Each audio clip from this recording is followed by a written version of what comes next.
روایت کرنے والے ہیں حضرت ابی بن کعب رضی اللہ تعالیٰ عنہ۔ یہ حدیث امام حاکم نے المستدرک میں بیان کی۔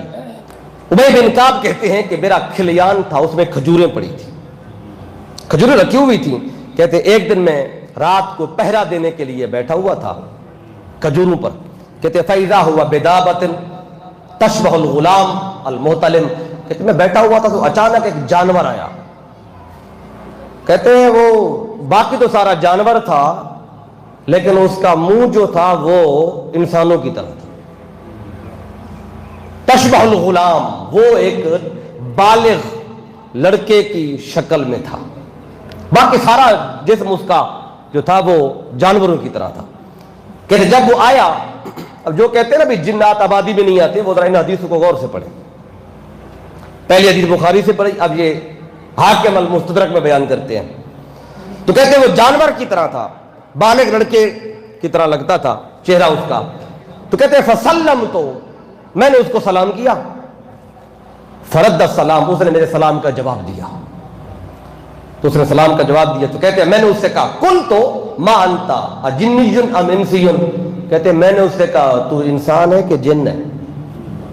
تو کالا جنی، اس نے کہا میں جن ہوں۔ اب صحابی ڈرا نہیں ہے، کیونکہ آقا نے طریقہ بھی بتایا تھا کہ ان کے ساتھ بات کیسے کرنی ہے، ان سے بچنا کیسے ہے۔ اس نے کہا میں جن ہوں۔ تو کل تو کہتے ہیں میں نے اس سے کہا ناولنی یدا کا، کہ مجھے اپنا ہاتھ دکھا، اپنا اس نے ہاتھ آگے کیا۔ کہتے فنا والا نہیں فاذا ہی ید کلب، اس نے ہاتھ دکھایا تو وہ اس کے ہاتھ کتے کی طرح تھا، جو کتے اگلی ٹانگیں ہوتی ہے نا اس طرح کا تھا۔ تو میں نے شروع میں آپ کو بتایا تھا نا کتے کی شکل میں بھی ہوتے ہیں۔ تو کہتے ہیں کہ وشار کلب، اور اس کے بال بھی کتے کی طرح تھے۔ تو پھر کہتے ہیں میں نے اس سے کہا کہ اچھا تو جن اس طرح کے ہوتے ہیں؟ اس نے جواب دیا کہ لقد علمت الجن ما فیہم اشد منی، کہتے ہیں بعض جن جو ہے نا وہ مجھ سے بھی طاقتور ہیں، سارے میرے جیسے نہیں ہوتے۔ تو پھر کہتے ہیں میں نے اسے جب بات کی میں نے کہا ما حاملک علی ما صنعت، فرمایا جو تو کھجوریں چوری کرنے آیا اس بات پر تجھے کس شے نے آمادہ کیا، تو ایسا کیوں کر رہا ہے؟ اور آگے کہتے ہیں جب میں نے کہا یہ کیوں کر رہا ہے، اب دیکھیں وہ آگے بھی تو ابلیس تھا، شیطان تھا، جن تھا، اس نے کیا جواب دیا؟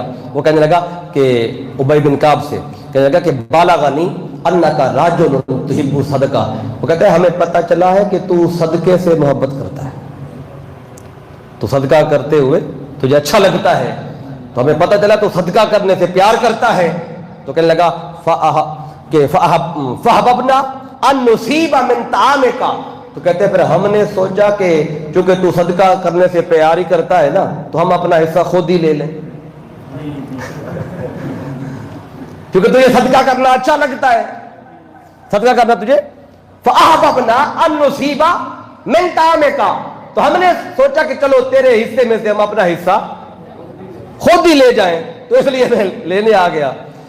تو فقاد لہ، ابھی ابی بن کعب کہتے ان کے بیٹے یہ بیان کرتے ہیں کہ میرے باپ نے اس سے کہا کہ اے ابلیس، اے شیطان، فَمَا الَّذِي يُجِيرُنَا مِنْكُمْ، بتاؤ تم جنوں اور شیطانوں سے کیا چیز ہمیں بچا سکتی ہے، کہ تم بڑے خطرناک لوگ ہو، پتہ نہیں چلتا، آ جاتے ہو، کبھی گم ہو جاتے ہو، کبھی نظر آ جاتے ہو، اٹھا کے لے جاتے ہو سامان، ہم تم سے بچے تو بچے کیسے؟ تو پھر اس نے کہا کہ کالا ہاذہ الآیہ، اس نے کہا اگر ہم سے بچنا ہے تو یہ آیت پڑھو، کیا؟ اللہ لا الہ الا هو الحی القیوم، یہ ساری آیت الکرسی اس نے یہ پڑھو گے، کہتا ہے ہم سے تم بچ جاؤ گے، پھر ہم نہیں آ پائیں گے۔ تو جب صبح ہوئی نا تو ابی بن کعب آقا کی خدمت میں آئے اور آ کے واقعہ بتایا، حضور ایسے وہ آیا تھا، جن تھا، اس طرح کی شکل تھی، میں نے بات کی، تو اس نے جاتے جاتے کہا یہ آیت پڑھو گے تو پھر ہم سے بچ جاؤ گے۔ تو پھر آقا کیا فرماتے ہیں؟ فَقَالَ صَدَقَكَ الْخَبِيثُ، کہ خبیث ٹھیک کہہ گیا ہے خبیث پر بات ٹھیک کر گیا ہے۔ تو